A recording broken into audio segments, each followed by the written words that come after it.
GZM Shows and the creators of 6 Minutes are rolling out their newest audio adventure with the podcast Discovering Dad.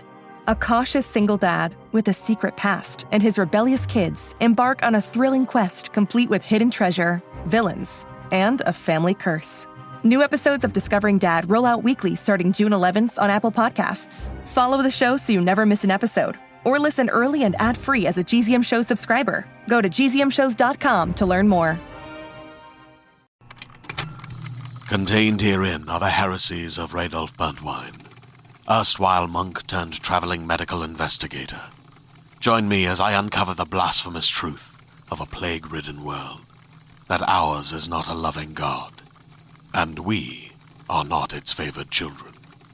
The heresies of Radolf Burntwine, coming January 2nd, wherever podcasts are available.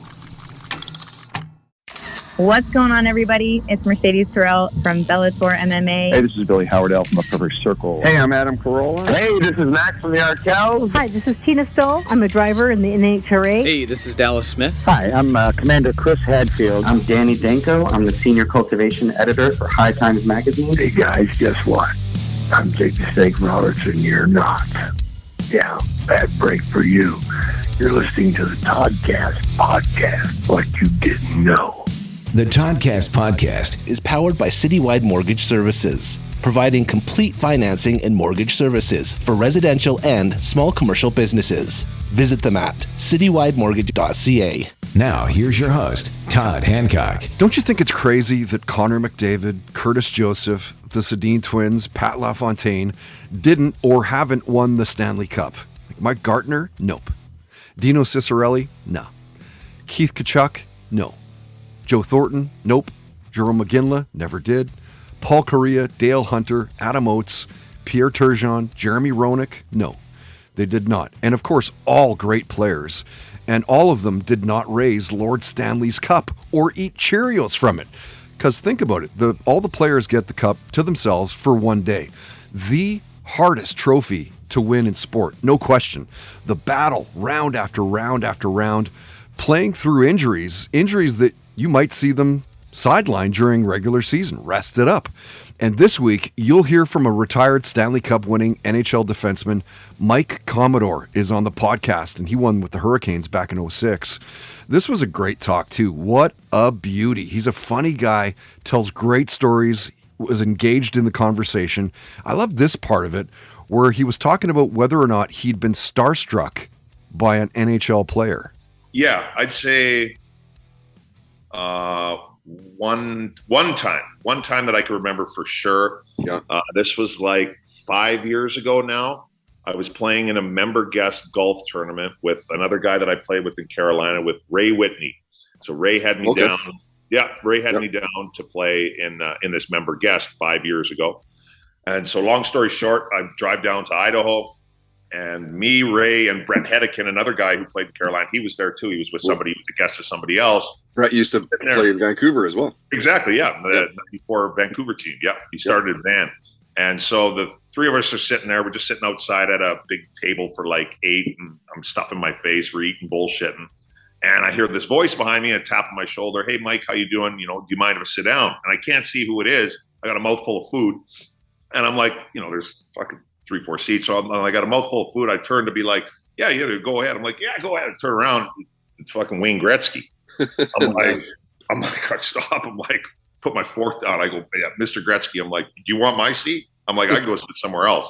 And he laughed. He's like, oh, no. So he sits down and eats with us. And I would say that was like, from what I can remember, that was one time for sure where I was like, I grew up outside of Edmonton, in the 80s. And yeah, obviously, he's the greatest player that ever played, his staff for sure, dominating. And but he was an awesome dude. Couldn't have been nicer. I actually just saw him a couple weeks ago in Dallas. He was at another event I was at. But yeah, that was a big deal for me. I should have got him to sign something. I haven't done that yet, but I'll run into him again, hopefully. It's a great story, right? Joining retired Stanley Cup winning NHL defenseman Mike Commodore this week is actor and comedian Laura Ramoso. I was in theater school, and I always thought I would be a classical actor. And then I enjoyed it. I realized I really enjoyed the comedic plays and the comedic moments. And But it wasn't until I went to, if I could pinpoint it to one thing, it's when I went to Chicago in 2016 and bought a ticket to a Second City show and saw that. And it was like a moment of, oh, I really want to do that. So I've been working towards that ever since, and I'm very happy with where I am. Yeah, really good talk with Laura Ramoso. And you're going to hear this week's musical guest. She is the first female musician in one of rock's biggest bands of all time. We'll get to her in just a sec. And shortly, and stop me if you've heard this before, Glory kickboxing fighter Trevor Rajan talking about the Mayweather-McGregor boxing match. We're going back in time this week. That is powered by FKP MMA. Build your self-esteem, learn how to defend yourself, make some great friends along the way. My kid Levi goes and absolutely loves it. Find out for yourself. Vancouver's #1 training destination at fkpmma.com. First, our first guest of 3 this week, our musical guest, Whitesnake bassist Tanya O'Callaghan. That is powered by Hand Over Hand Textiles in Vancouver. Tanya, in fact, would love this company. Naturally dyed goods for your home and your body. Some amazing stuff on their website. They use only pure plant extracts and natural fibers. Good for Mom Earth. They make great presents. Locally owned, check. Locally operated, check. Find them at handoverhandtextiles.com.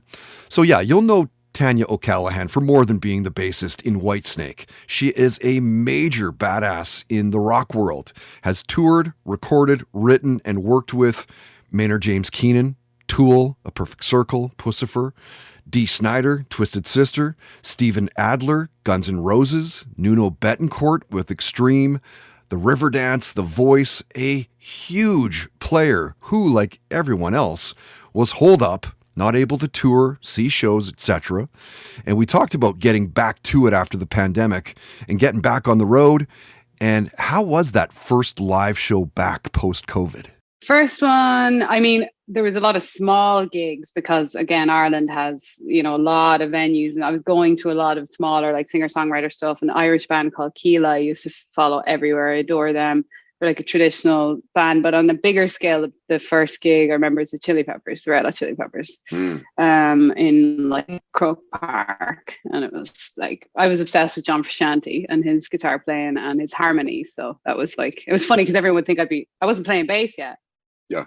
So I wasn't like into Flea for being a Flea. I was just like obsessed with this harmony singing guitar player. But yeah, the Chili Peppers is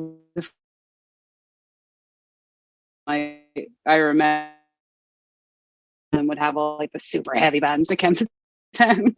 Yeah, I got to go for the heavy ones. I remember in like in the early '90s when the Peppers would play, and like they headlined like Lollapalooza, Pearl Jam, and Ministry and Soundgarden. Ministry, yeah. Like Ice Cube, it was pretty bad. I know. Right? And it's so funny now. Like, to have a longevity like that, where like like they have had hits along the way. Like that's 30 years. I know, it's incredible. And it's funny now because I think back to like, because a lot of these guys are my friends now. That we, we're touring the same circles. And I was even saying this to Alex Skolnick not that long ago. Like I remember going to see Testament when I was a teenager and being like, this is so cool. And now like they're super close friends, and but they're still like kicking ass, and they're so consistent. Those type of bands, like their fan base is so consistent, and they consistently give back to the fans by doing, great albums and great tours. So the best of memories. But yeah, like to have longevity like that, you has to be a band of brothers, because it's complicated touring. Well, I mean, I've heard from so many musicians that, it's like you and your wife, and then add 2 more people into it, or 3 Oh more my God. It's people like, I always joke about it. It's literally like way more complicated than I can imagine a marriage is, or, it's like you're married to a group of people living together, often on a tour bus.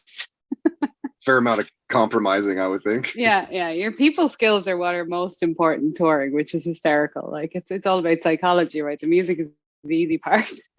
What a cool feeling it must have been for her, hey? Like playing in freaking Whitesnake. Your friends are at the show. It's absolutely killing. We talked with Tanya for just over a half hour, and you can hear it right now at our iTunes, Spotify, and SoundCloud. You can watch the video at our YouTube account. They're all at Toddcast Podcast. As she shared the shows that she's been binge watching, we talked about how European crowds, for some reason, the concerts there, they're just a different breed over there.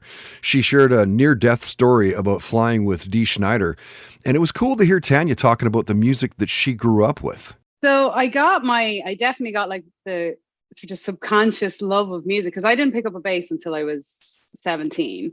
But my dad, I'm super late to music. It's hilarious. Like drums, maybe? Like, was there something musical before that? Nothing. I'm not the bass player who played guitar first. I was working in an animal rescue shelter for 10 years. Wow. And everyone thought I would be a vet or a marine biologist. And then I picked up a bass when I was 17, and I was like, oh shit, I love this. Yeah. But my dad has a very deep rooted love of music, although nobody plays music in my direct family. So I grew up with his vinyl collection, definitely, like in, subconsciously, the Zeppelins, the Floyd, like everything across, like Willie Nelson, like real country, as I call it, not like manufactured pop country. But that was definitely like coming in through my childhood. So then when I did pick up a bass and get into music, I was sort of familiar with so many things, but I wasn't paying attention until I was 16 or 17. But sure. My little town is very musical. So I was always surrounded by musicians, and like Mullingar is known for musicians coming out of it. So all your friends are all in bands. I worked in the bars that the bands played in, but yeah, it was really 180 at about 17 when I picked up a bass. I was like, oh, I really like this. And then I was joining bands left, right, and center. And it was just like, way we go. Uh-huh. Not really surprising, I guess, though, when you hear Tanya talking about prog rock and Metallica and Pantera, Slayer, it makes sense. We talked about creativity over the pandemic. We talked about how she's working on plant-based projects. Say that one 5 times fast. We talked about the Chili Peppers and their longevity in the industry, like hit after hit after hit over the years. And she talked about loving rugby when she was younger. I mean, just a heart of gold, big-time advocate and activist for animal issues. You'll hear her talking about working with animal rescue before music back in the day. So we wanted to ask her, what's her favorite land animal and favorite sea animal? Oh, wow. I love pigs. I love pigs. They're a big passion for me. I love all animals. Obviously, like anyone that knows me, I'm a vegan animal rights activist my whole life, but pigs particularly because I just think they're so smart. I've worked with pigs a lot, and I worked in shelters, and they're really, really funny characters. And, obviously we treat them like shit in the world. So that's a lot of my fight for them. And favorite, it's hard. I mean, sea animal, I'm like, save the oceans as well, working on all these other. Oh, your video's cutting out again. I've always had a thing for orcas. I love orcas. Yeah, orcas are a big love of mine. I had one of the coolest moments with orcas up the Queen Charlotte's in BC. I was at a fishing resort or whatever it's called, and we're fishing for salmon, and we're like, oh, let's go to another place. And so we started getting pretty fast in this boat, and I don't like it sounds like I'm lying, but probably like a pod of 10 to 12 14 orcas, and they kept on coming right near the boat and cresting like it was the coolest thing. I'd just be crying. I just like every time I see anything like that, I'm just like, whoa. I wish I had the video, because I have a couple of videos and it like they're so close, but looking back now, I'm like, man, that's kind of almost scary. Like they could have, tipped the boat or something, or like, but orcas, they're just fucking with you. They're like, let's go close enough to get us smart as hell. Like, yeah, totally. That's amazing. Yeah. But it's funny because I work, I've been on board with Sea Shepherd, and they're good friends of mine. I've done a lot of like campaign help with them because they're my kind of direct action group out there saving the oceans. But I have always suffered extremely bad seasickness. So it's like this running joke because I keep going out. I'm like, I'm going to get over it. If I keep doing it, I won't be sick. I try everything. And every time I go out, like I'm so sick that by the time there's a pod of whales or something, I'm off getting sick. I'm like, one of these days, my body will allow me not to be seasick. So it's kind of become really funny. It's like, okay, maybe I shouldn't be on the boat. I mean, it really is a tough call. Personally, for me, it's a tiger's my favorite land animal, and octopus my favorite sea animal. Both are tattooed on me, one on one arm, one on the other. And we did get into it with Tanya as well, knowing that she's a book nerd. She recommended a few books that she's been reading. We talked about Fleetwood Mac and Jeff Buckley and how important those artists are to her. Her foundational years, like playing shows early on in Dublin, Ireland, playing with the original G&R drummer Steven Adler. We talked about career highlights. I mean, with somebody like Tanya, it's almost impossible to not want to ask that.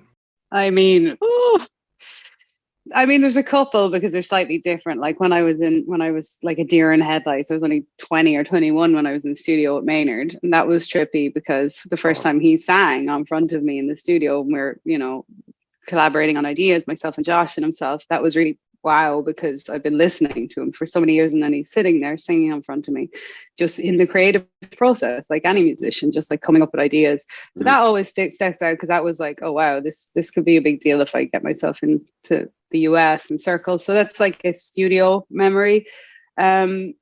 Playing like Hellfest with Dee Snider was amazing. I always remember that one in particular because we had like a crazy routing problem to get there, and we almost didn't make it, and it was like we were lost in the middle of France, and it was one of those like running on the stage, and it was just amazing. And then obviously like opening night in Ireland with Whitesnake will always be so surreal. And we finished the European tour by closing out with Steve Vai at Hellfest. So it was Steve Vai came on stage with us, and I played Still of the Night with Steve Vai, and I was just like, is this actually happening? It's like Tommy Aldridge, David Coverdale, and Steve Vai. I'm like, who teleported me into this situation? I know, right? So yeah, there's a couple, but they're like my top three. Nude Vodka Soda powers the Toddcast podcast. Sugar and sweetener free with just 100 calories and 0 carbs per serving. Visit them online at nudebeverages.com.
Another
And now, stop me if you've heard this before on the Toddcast podcast. Glory kickboxing fighter Trevor Rajan has lots of potential to be one of the next greats. Google search his name and you'll see he throws with intensity. He hits like a truck. He's a scary dude in the cage. He hasn't been too active as of late, and hoping that will change soon. But when Trevor was a guest, he talked about skateboarding as a kid. He shared a near-death story. We talked about superhero movies, the fact that he loves the Black Panther movie. We talked about watching tape of your opponent prior to fighting them, the things that stand out from his first pro fight. Aliens visiting Earth came up. We talked about legalized marijuana, family, and stop me if you've heard this before. Trevor gave his thoughts on the Mayweather-McGregor boxing match. It turned out exactly how I thought it would, to be honest. I knew McGregor was going to come out and try to finish Floyd, or try to like pressure him, so to speak. And I knew, Floyd's done this 50 times, so I knew he was going to just be relaxed out there and not be fazed by it. And just let McGregor tire himself out. Do you think Mayweather could have taken him quicker than what he did? Yeah, I think he could have.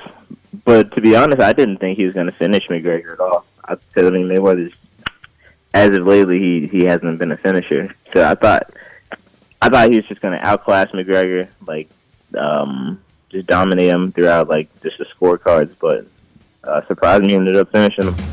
Stop Me If You've Heard This Before on the Toddcast podcast is powered by FKP MMA, Vancouver's #1 training destination at fkpmma.com. In a motel parking lot, I sold myself your car and I drove.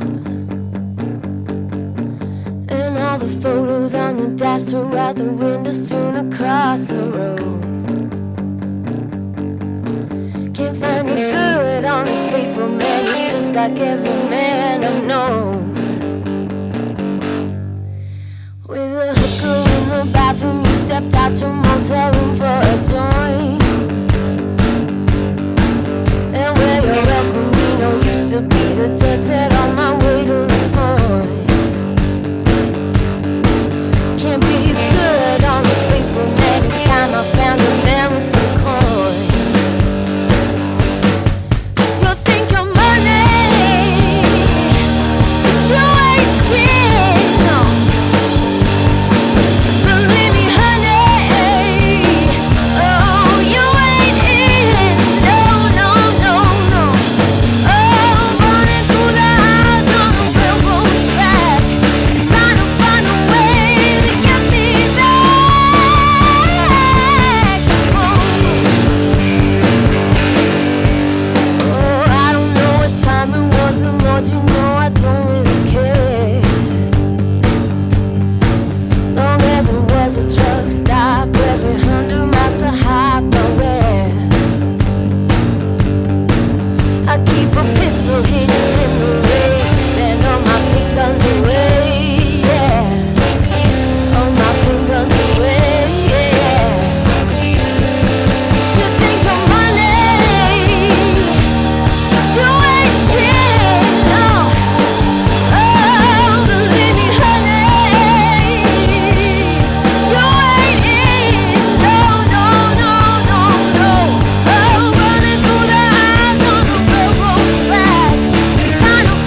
back a few years with El Camino from Cobra Ramon.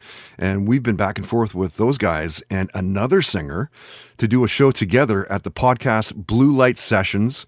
We're super close to announcing, and hopefully by next week's podcast, we'll have something concrete for you. But what we do know is it'll be $20. As always, our shows are $20 through eventbrite.ca. $25 if you want to wait for the door, but don't do that because only 60 tickets are sold for our shows at the Blue Light Studio in East Vancouver.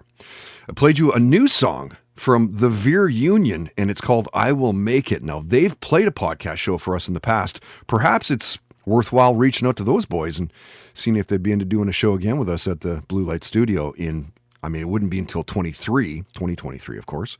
That would be killer. And Blue Light signed on to do shows with us till into 2024.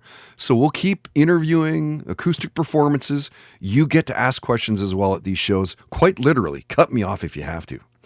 Coming up in just a few minutes, Listen to This, Blue October singer Justin Furstenfeld shares a near-death story involving Crips and Bloods, and it's like, oh my God. That is powered by Tedco RV Supplies in Langley, RV Service and Repairs, ICBC accredited. You can find them on Facebook and on Twitter at Tedco RV Supplies. Now, to the second of 3 Toddcast guests this week, our sporting guest, retired Stanley Cup winning NHL defenseman Mike Commodore. I said to him, man, it must feel nice to have won a Stanley Cup with the Hurricanes, since some of the best players to ever have played in the NHL never did raise the cup. Thank God I had one good year. I didn't have many, but the one good year was a really good year. Obviously it was a special year. I'm actually going to run into one of the guys, hopefully either today. Rod Brindamore, he's the head coach for the Hurricane, or for Carolina now, but Carolina's in town. They play Calgary tomorrow, so it's always nice when they come to town. I get to catch up with. Now I really don't know any of the players. It's all like coaching staff and shit because I'm getting old. But exactly. It was a great year. I mean, obviously there was a lot of luck involved too. I was in Calgary in 2004. Yeah, it was the trade that kind of got you there in the first place. I was like, I finally signed a contract after we go to the finals. I finally signed a one-way contract. I'm pumped to be in Calgary. Then there's a fucking lockout. There's no more NHL. I'm back in the minors again. I'm like, Jesus, I cannot get out of this league. And then I had a good year in the minors, and that year we split a farm team. Calgary and Carolina split the Lowell Lock Monsters. So half the team was Carolina guys, and Carolina scouts and general manager and head coach, because it was a lot closer to come watch games because Carolina's on the East Coast. Like the Calgary guys didn't come out there much because there was no NHL and it's a long ways. Right. And I had a good year, and Carolina ended up trading for me. So what I thought was a bad thing, the lockout, to be honest, looking back, it was the best thing that happened in my career, because I ended up getting traded to Carolina because of it. And with the rule changes, I think we had a really good team for sure, but we were like picked to finish. Back then there was 30 teams. I think everybody picked us to finish. They were shitty in the year before the lockout, so everybody thought we were going to be shitty again. So I think we were picked to finish like 28th in the league. Like we were supposed to be horse shit. And we were, honestly, I think we lost 2 games in a row, like a couple times, but it was pretty rare. And I think we lost 3 games in a row one time during the year towards the end. And other than that, we were pretty solid. So it's weird how it works out. What I thought was awful ended up being the best thing that could have happened to me. I told you, he is one of the best storytellers. You need to check out the full interview. It's up right now at our social media platforms. We got him talking about being drafted by the Devils, 42nd overall, pretty good, back in the 1999 NHL entry draft. He ended up playing 15 seasons in the NHL. We got to talking about the shows that he's been binge watching. We talked about Animal Kingdom and that Manti Te'o football documentary, which is, if you haven't seen this show, oh my God, blowyourmind.org. It's big enough to be an organization. We got him to build the ultimate hockey line with past and present players. He talked about seeing the Smalls and Kid Rock. Actually, Kid Rock came up a couple times in the conversation, and what it was like playing in the KHL over in Russia. So like when I when I knew things were kind of done for me NHL wise here, I still wanted to play, but I didn't want to play in the American Hockey League. I played there a ton at the beginning of my career, and I got the utmost respect. Like those guys that play 1,000 games in the American Hockey League, I'll tell you what, I got more respect for that than the guys that play 1,000 games in the NHL. Like you are grinding it out in the American Hockey League. You are, you are riding the bus. You are not eating. You're not getting on a plane and you got shrimp cocktails and food to, pick from. You were riding the bus, you're having a cold stepped on pizza and you're driving to Hershey and you are grinding it out. So I'm like, I'm not doing the American League anymore. And I was lucky enough to play in the World Championships one year for Team Canada in 2007. And one of the only reasons why I got on the team is because the tournament was in Moscow and a lot of the good defensemen didn't want to go. They're like, I'm not going to Russia. So you go down. Eventually they got to me. Steve Yzerman called me. He's like, hey, do you want to play for Team Canada? I'm like, well, yeah. He's like, well, the tournament's in Russia. I'm like, I don't give a shit where the tournament is. I would love to. Great. Yeah, I could care less. I'm like, this is my only opportunity to ever do this.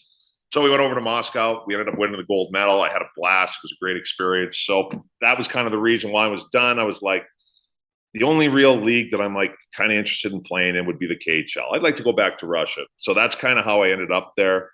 I ended up on an expansion team in Vladivostok, Russia. So I got the contract through Slava Fetisov, who's like, he walks on water over there. I'd love to see, he's like right-hand man of Putin. I would love to see what is in his bank account. I'm sure it is. It starts with B's, billions. But Slava always liked me. He was the assistant coach in New Jersey, the D coach. I worked hard for him. And so he got me this contract. And I was kind of familiar with Russia a little bit. And so I signed the contract. I'm like, Vladivostok. I'm like, where the fuck is Vladivostok? Yeah, so I Google map it. Yeah, I've never heard of this place. I Google map it. Well, Vladivostok, for people that don't know, is on the Pacific Ocean, like 60 miles from North Korea. Well, the rest of the league, other than one team, there was one team that was an hour north. The rest of the league is all on the western side of Russia. So every time we had a road trip, we'd play 4 games at home and 4 on the road, and we just kind of go back and forth, and we play a home and home with each team in the league. There was 28 teams in the league. Every time we touched a plane, it was a 10-hour flight minimum. That was to like start the fucking road trip. So I had a great experience in Russia. The hockey was good. Like all those Russians, they can all skate, they can all pass, they can all shoot, they all have all the skills like that.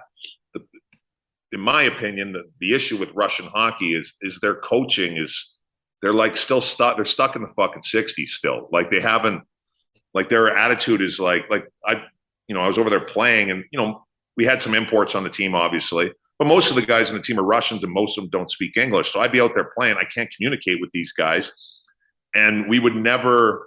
Like there was no like defensive zone, like this is what we do in the D zone. Okay, this is what we're going to try and do in the neutral zone. It was like, I asked the assistant coach who spoke some English. I'm like, hey, what are we doing? He's like, well, you're a pro, figure it out. I'm like, figure it out. I'm like, I can't fucking talk to these guys. How am I supposed to figure it out? But that's just how it is over there. So it was a hell of an experience. I had a good time. I actually wanted to go back. I ended up playing 14 years as a pro. I thought 15 years sounds better than 14. And I wanted to go back. But I wasn't going to go back to that team just because the travel was insane. Like I was jet lagged the entire season. Like it's hard. It was hard to play. We made the playoffs, which was a hell of an accomplishment. But it was just too much travel. And there was a team at the time. The year I was there was the year of the Sochi Olympics. So 14 was the Sochi Olympics. And after we got knocked out of the playoffs, my Russian agent called me. He's like, hey, what do you think of Donetsk, Ukraine? I'm like, yeah. I go, I loved it there. I played one game there. I'm like, yeah, I thought the rink was cool.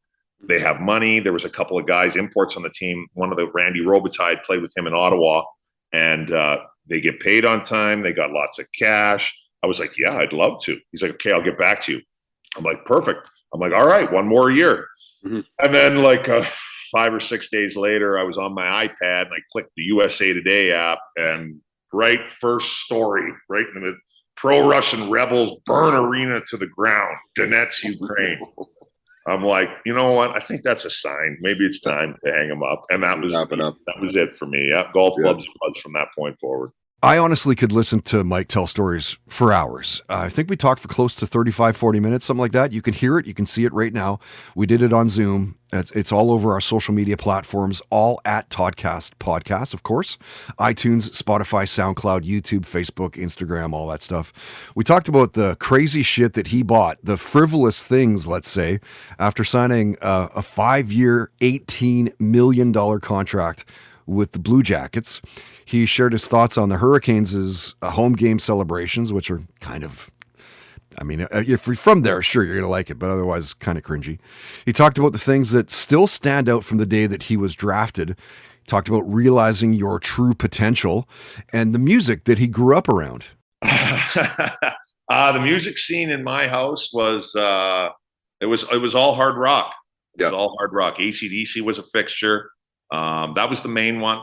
I was always, when I was a kid, growing up, like I was kind of into the grunge kind of, so like Nirvana, and I listened to a lot of Green Day back in the day. Some kind of like NoFX and so a little bit of punk stuff, and then not so much that anymore. But I'm still a big like AC/DC guy, Metallica, more like hard rock. So whenever I get a chance to see Metallica, or actually a concert that's on my list, is you got the poster in the back, Rage Against the Machine. I listened to them a ton too. Did you hear that the 2023 tour is canceled? The fucking Zach fucking ripped his whatever the what's that called, the tendon in the back of the Achilles tendon. Yeah, that's right. Yeah. He ripped like 92% of it off. Yeah, that's crazy. And apparently, like the 8% that's still there is like just barely hanging on. Yeah. You need some time off. Yeah, I bought tickets. Rage Against the Machine. You know, in Calgary, we have the Saddle Dome here, which is obviously needs to be replaced, and it's shit for concerts. Yeah. So most bands don't stop here; they just go straight to Edmonton. But Rage Against the Machine had a concert booked here on their tour for, it was going to be June of 2020. So I bought tickets. I bought 4 tickets. I invited a couple of my buddies up from Scottsdale who hadn't seen Rage, but they love Rage. So all fired up. And then March of 2020, fucking COVID hits. So that obviously gets canceled. They rebooked the concert. So I think I still have these tickets. I paid for them. Yeah. So I was all fired up again. I'm messaging I'm like, hey, it's back on. It's coming. And then this happens. I'm like, I don't know if it's meant to be. Might just have to be fucking stream their music. It's like, screw it. Well, keep the tickets, man. Eventually, yeah, I'm keeping the tickets. They're going to have to eventually play, right? Eventually, they got to come here. Fuck. I'll wait as long as I have to. Red Truck Beer, delivered fresh, the official beer of the Toddcast Podcast.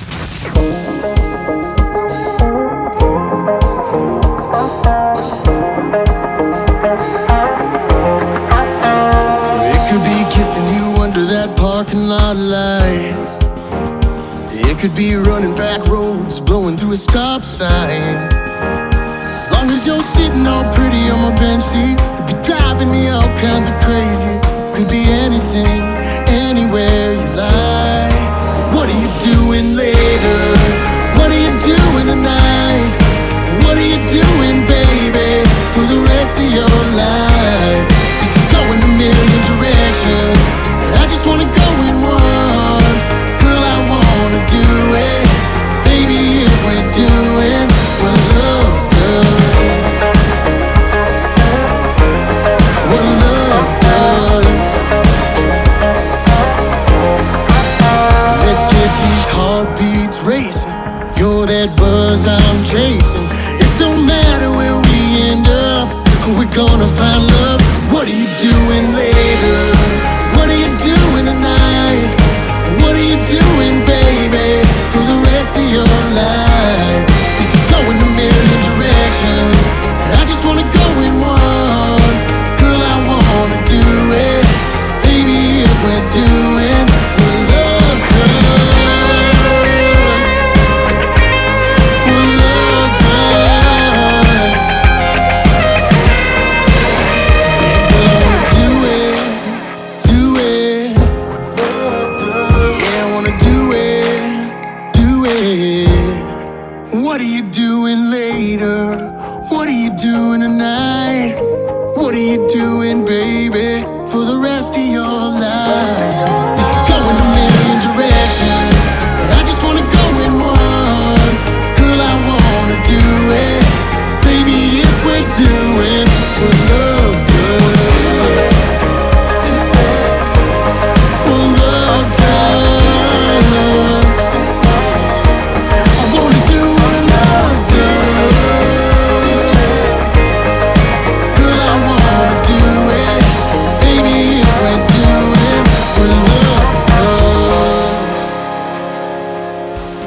The Toddcast podcast is powered by Milano Coffee, bringing you the finest espresso and coffee concepts in the world.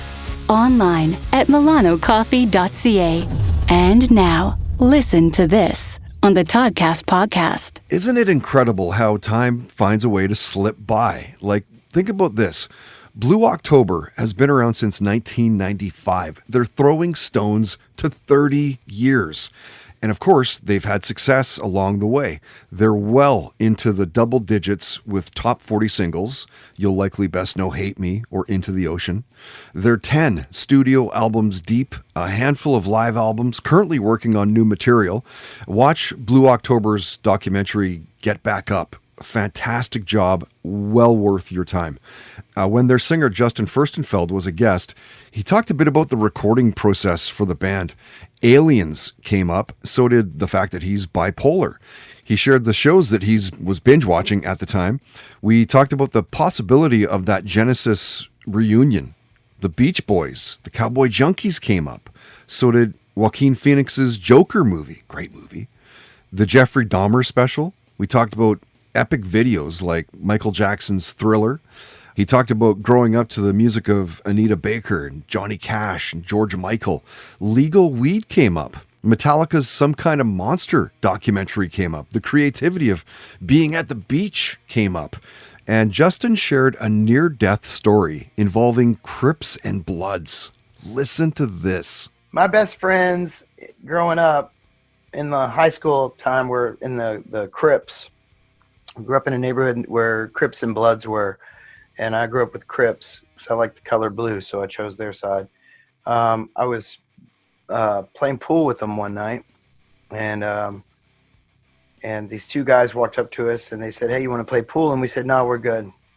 And then we come outside, and these two guys are waiting by our car, and one of them pulls a gun and puts it to my head and tells the guys in the Crips to strip, to get naked, take off all their blues, right? So these guys take off all their clothes and they're butt-ass naked in the parking lot. I got a gun to my head, and this guy goes click, click, and he says, "Say goodbye to your friends, white boy." And I was just like, my ass starts mouthing off. I said, "No, please don't, blah, blah, blah, blah, blah." And he's like, "Shut the fuck up." And then he pulls this knife out, and he has one knife on me and then one gun in my head. And then the guys in the Crips got all butt naked, and they took all of the blues stuff away from them. And then they got back in the car and they split. And me and the guys from the Crips, we got in my car, and I said, "You know what? I don't think this friendship's working out very well. I think I might have to hang out with other people now."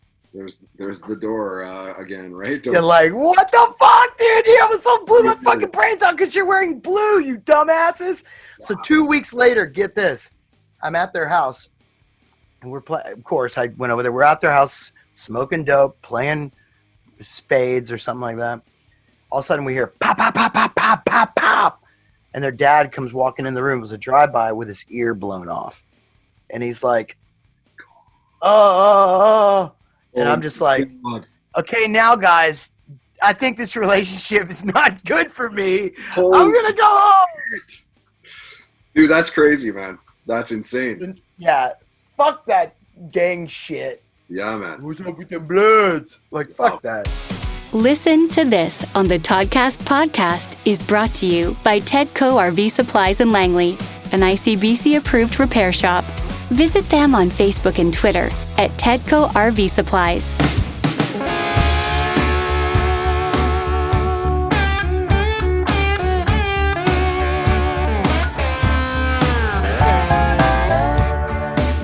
Make sure you slam the front door, yeah. Pour all my liquor on the kitchen floor. Throw my clothes all over the front lawn. Do what you gotta do to do me wrong. If you still got a heart, get to tearing mine apart. 'Cause I'll never get over it if you don't leave a mark. Your little mercy. If you're gonna hurt me, come on, just leave me a wreck. Don't leave me anything less. The worst of you might save me. Show a little mercy.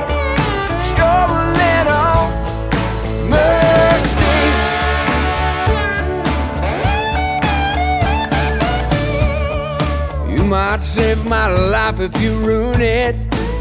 Out of all the hurt, you know, I think hope is the cruelest. Right now, goodbye just don't quite feel right. Come on, baby, change my mind. Show a little mercy if you're gonna hurt me. Come on, just leave me a wreck. Don't leave me anything less. The worst of you might save me. Show a little mercy. Show a little mercy. All right, I said mercy, man.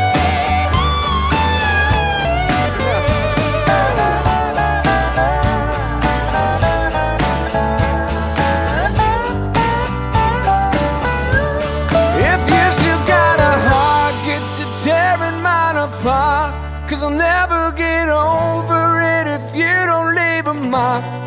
Give me all you got, don't need any second thoughts. I'll never get over it if you don't give a spark. Show a little mercy if you're gonna hurt me. Come on, just leave me a wreck. Don't leave me anything less. The worst of you might save me. Show a little mercy. Show a little mercy. Come on and show a little mercy. Show a little mercy. Oh, I said mercy. I can't say it again. Got a real nice in the long run Eagles vibe going on with that song with the slide guitar. Mercy, clearly in his wheelhouse now. Longtime friend of the podcast. His name is Kyle McKerney, a key part of the podcast still to this day. It's his music that you hear that starts each week. The big meaty riff off the top. That's Kyle.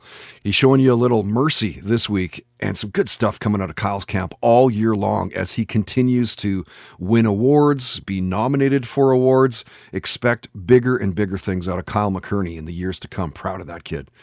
You heard a new song from Matt Cairns, and that one's called Love Does. Another great track. I was stumbling across some really incredible music lately. It's partially from me, keep being kept in the loop. And yes, of course, by all means, send me your music for possible play on this podcast. Again, partially it's for me looking like nothing has changed in that regard. I'm always on the hunt for good music to go along with, of course, our great guests that we have each week. But Matt Cairns has been on our radar for a long time. Just a genuinely nice guy. He can sing, he can play. And I thought his latest song, again, it's called Love Does, was solid, and I thought you might as well. Love to see him. It just hasn't lined up yet. Speaking of the live music, the live scene here in Lower Mainland in Vancouver, find a list of shows that you should be at with the indie scene at toddhancock.ca. If you're playing one or you're going to a show, let us know about it. We'll post it up at the website. That is brought to you by Mystic Rhythms Rehearsal Studios. 40 plus years experience in the music industry. They are still around post-COVID. Great jam space. Book some time. Bands absolutely love it there. Find out more through mysticrhythms.ca. Okay, our final guest of episode 286 is actor-comedian Laura Ramoso, this week's entertainment guest. Powered by Sacred Meds, they've jumped back on as a sponsor of the podcast. We're talking the best craft cannabis, mushrooms, edibles, oils, teas, hash, keef, you name it, and just a great selection of CBD-infused products as well. Mention you heard them through the podcast when you initially register, and it will open up a hidden category on their website. And use the code TODCAST at checkout. You'll save 10% off your order.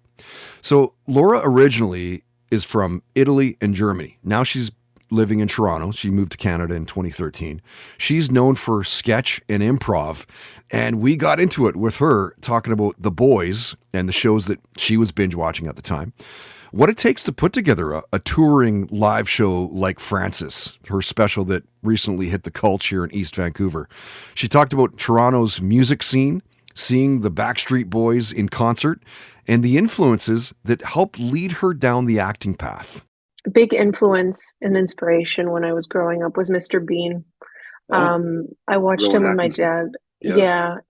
I watched him with my dad a lot. And I think it really, I make use of a lot of physical comedy, and I'm very a comedian. And I think it stems from that. I think he was really genius. So definitely that. And then also the slapstick of Charlie Chaplin and honestly, Tom and Jerry. I really grew up just on those shows for sure. Yeah. So you'll likely best know Laura from her online videos and the award-winning solo sketch show Diane from back in 2019. The full talk is just over 20 minutes long. You can hear it, you can see it, another Zoom chat at our iTunes, Spotify, SoundCloud, YouTube. We talked about aliens visiting and the Egyptian pyramids came up, classical music, 40s and 50s Italian music. She compared stage and TV acting. And Laura talked about post-COVID and the struggle and the grind to get people out to shows and still supporting the arts. I think a lot of people suffered, especially creative types, although everyone suffered. But yeah, stages being dark, clubs and music rooms being dark, theaters being dark, just took away so much, I think, of our identity that we had to find other ways to express ourselves creatively. Yeah, and of course, one of the super negative offshoots is the closing of a lot of those smaller venues too, right? Absolutely. In comedy too. Yeah, we've been seeing here in Toronto. Yeah. It's kind of like a renaissance now. I don't know if you find that in Vancouver as well. As since things have opened up again, there's been a bit of a reshuffling of the status quo from before. Would you say that that's? I would say it's kind of like that too in Vancouver. It feels like it's harder to, because we do, live shows every month as well. This podcast does. Yeah. And it feels like it's harder to get people out now. I don't know if that's necessarily maybe just the way we feel, or if that's actually the case, but I think people are still a little bit weary to go out. Yeah, I think you're right. We found here that people don't purchase tickets early anymore. In advance. Yeah. I mean, just being subjected to events being canceled, I guess that does that to everybody. It was actually during the pandemic, the lockdown, that Laura started making those short form sketch and character videos for her Instagram and TikTok, and it kind of blew up. She now has almost 400,000 on TikTok, like 15 million likes, and 130,000 people follow her on Instagram. A big reach, to say the least. And as we always do, we went a little bit further than what our guests are known for. She shared a near-death story about riding on the back of a bike, her love of collegiate volleyball and watching soccer. We talked about what we do in the shadows and Flight of the Conchords, trust in a relationship, and the superpower that she would want to have. Flying. Flying for sure. Like I mean, bullet fast. Oh, exactly. To not have to step foot on an Air Canada Rouge flight again would be great. Right. So flying for sure. Right. What about you? I think I'd probably pick, if it's not flying, teleportation would be pretty cool. Oh yeah. Okay. Definitely. Right? But would you teleport? Would you be able to teleport back through time or just space? Oh shit. Mm-hmm. Now that would be awesome. No, I was thinking more just like if I could teleport to, your city and we could have done this in person, but like in time travel would be something else. That'd be crazy. Like what time would you want to go? What period? I think it would be very interesting to be dropped right in the middle of a busy market in like 16th century France, just to see what's going on in the streets of medieval Paris and what sorts of little funny scenes are happening. Right. Is that the let them eat cake time, or is that? I guess that would be past that, right? I mean, it's also definitely, I wouldn't want to be in the castles or with the high echelon. I want to see the real people, the real day to day. Wouldn't that be crazy? Even to go back to like the 1800s and like the cowboys and like saloons and all that craziness that was, right? Like, it's very interesting thinking about seeing somebody from a different time. They're obviously a human being, but so different. Entertainment guest visits are powered by Sacred Meds, Canada's best craft cannabis and psilocybin dispensary. Visit sacredmeds.com and mention you heard about them through the podcast to open up a hidden category on their website. And use the code TODCAST at checkout for 10% off your order.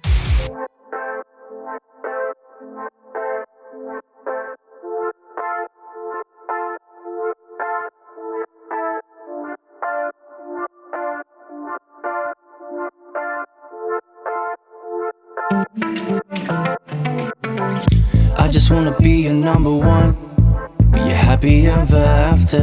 Every revolution under the sun should be full of joy and laughter. I just wanna smile upon your face when we wake up in the morning, as we navigate through time and space. I wanna savor every moment. I don't ever wanna stop believing in a better, brighter future. Focus on the things that are redeeming. Having love is a renewer. Baby, I just wanna make the best of every situation. Yeah. Our lungs are fire. Hey. It's burning through everything. Together we will never grow tired, baby. If we remember this, our lungs are fire. Hey.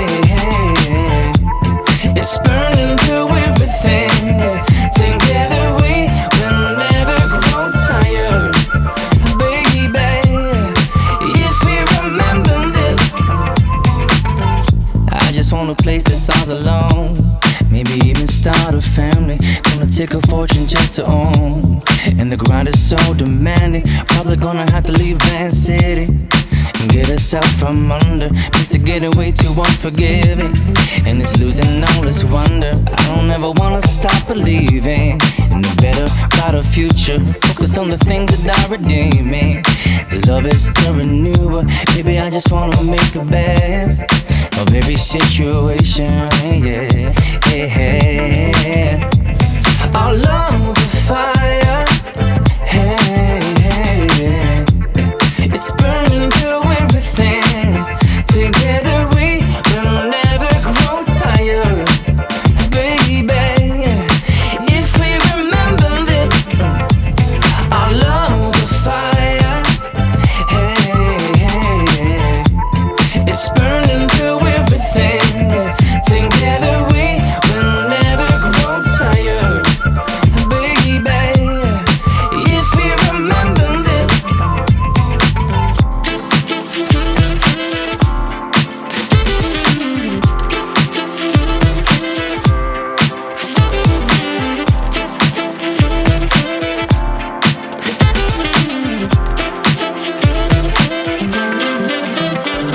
Our lungs are fire. Hey.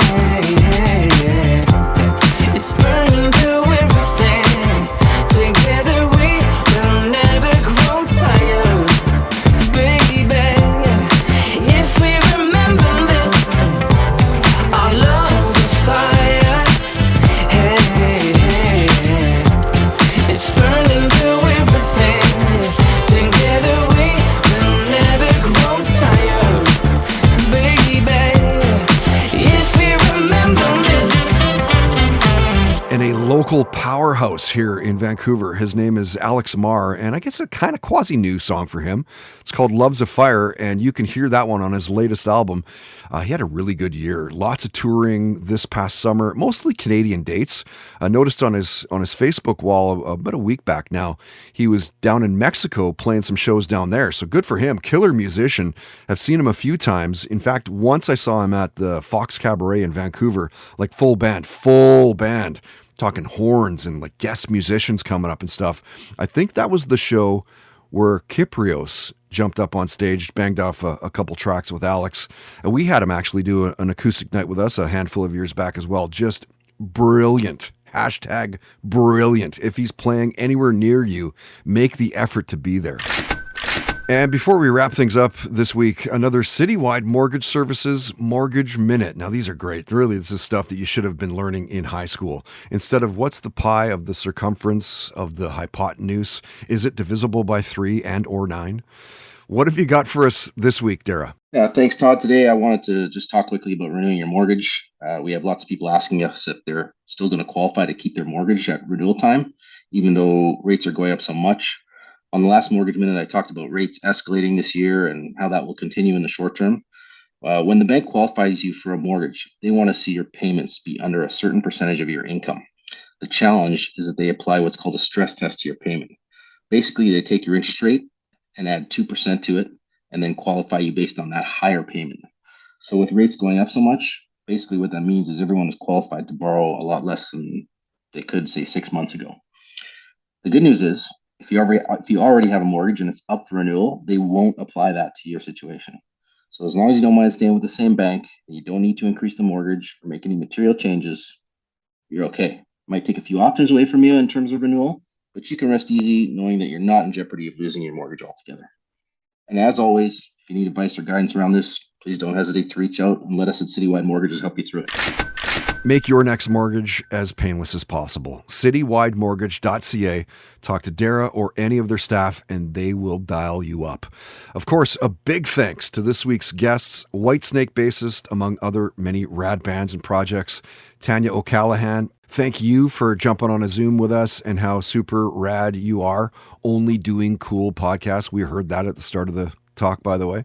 Thank you. Retired Stanley Cup winning NHL defenseman Mike Commodore, a great chat dude from one hoser to the next. Cheers, open invite, beers on us next time you're in Vancouver. And actor, comedian Laura Ramoso, thank you for being a guest as well. We heard your show, Francis, at the Culch here in East Vancouver was superb, excellent, very cool. Glad to hear it was successful for you. And that's going to do it for this one. Episode 286. We're throwing stones to 300, which really is crazy considering when you think we didn't expect to hit 20. Quite literally. But it is what it is. We'll keep making them if you keep listening. My name is Todd Hancock. As always, if you like what you heard, tell your friends about us. Subscribe. We're all over online. Facebook, Twitter, Instagram. We're on iTunes, Spotify, SoundCloud, YouTube. All at Toddcast Podcast. How about that? It's called branding. Huge thanks to all of our fantastic sponsors. We couldn't do it without their support. You can find links to all sponsor websites on toddhancock.ca. You can sponsor the podcast for as little as $10 a day. Couple cups of coffee.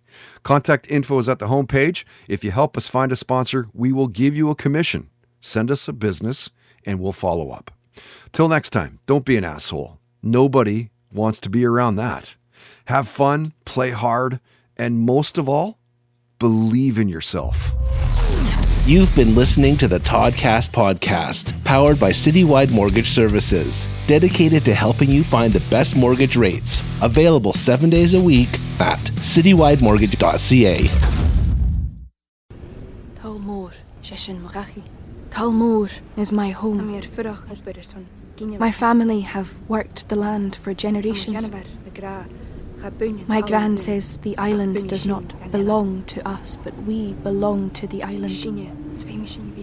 And we must be ready, for a great evil is coming, and death follows with it.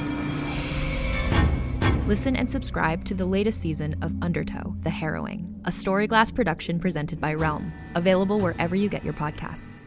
Hey there, it's Rachel Ballinger, and I am extremely excited to invite you to Rachel Uncensored. It's my podcast where I sit down and get real with my friends and celebrity guests, where we talk about all sorts of topics. And sometimes we might be under the influence when we do so. We cover things from personal stories to hot button issues. And it's the only place on the internet you can find an uncensored version of me. It's a side of me that you might not have seen before because it's not the most family or brand friendly. But don't worry, I'm still sort of slightly a decent human being. If you're intrigued, then make sure you check it out. New episodes drop every Wednesday. You can find it on Apple Podcasts, Spotify, or wherever you listen to podcasts. Trust me, you won't want to miss out on the fun and candid conversations we have here on Rachel Uncensored.